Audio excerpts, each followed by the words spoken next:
Hello friends, Matt here, and today I want to talk about my new disc rack that my wife got me for Christmas. Isn't that cool?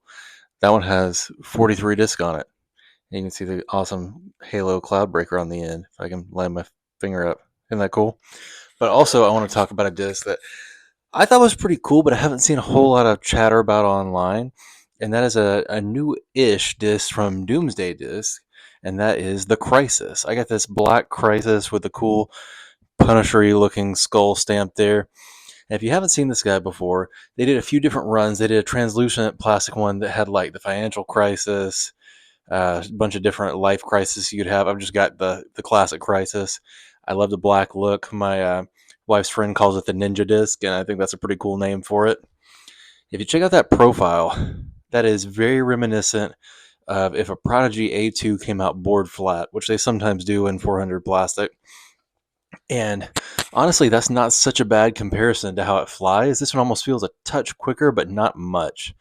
I don't know the numbers on this one, what they give it. It doesn't have them on there, and I didn't look it up. I just wanted to throw the thing. So I would give it like a 4.304, and maybe other runs are different. That's what I feel about this one, and if you don't agree, you're probably not right. It actually goes pretty decently far for a 4-speed, and I was pretty impressed with it overall. So got some throws here for you to see, and we'll wrap up the end. So I'm trying this guy out at the beautiful Deerfield Disc Golf Course, starting on hole 1 with his triple mando, pumps it right through those trees and get a skip up into the circle 1. Not a bad start there from the Ninja Disc. Over to hole 2, this one's only about 200 feet, so I'm taking a little bit of juice off, doing a little baby flex, trying to get it around that last tree. Hits it right by the pin, and we got to tap in on number 2. Gonna jump over to hole 6, gonna try it backhand this time on this wide hyzer line, and it hooks up beautifully. Get a nice skip and actually flash the front of the cage right there. We got about a 10-foot putt, so another easy birdie with the Crisis. Now going over to hole 8.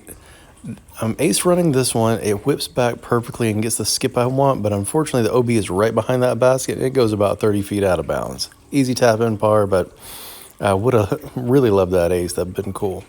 Hole 9, it's about 305. Holds that flex line beautifully, cuts back at the last second, and it is parked on that pin. Really nice throw. That might have been my best one. Hole 11 is a similar shot, but I'm trying to get it through these trees way down the fairway there. You see that gap about 200 feet down is really what you've got to hit. And then it whips back, and it's in C2, but didn't come back quite as far as I ideally would have liked. Hole 15 here, just doing a wide kind of standard hyzer shot. It skips up, got an easy tap in birdie on that one. Similar shot on 16, except you have the OB along the left side now and have to fight a little bit further right. Don't get it quite tight enough, and it at least crosses in bounds but goes out of bounds long. 20 is another little backhand chip shot. You got to go around that last tree, get a nice little skip up there, and it is looking good by the pin.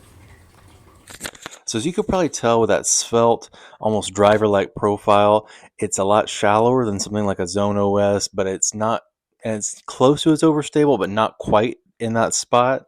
It's also much, much faster feeling.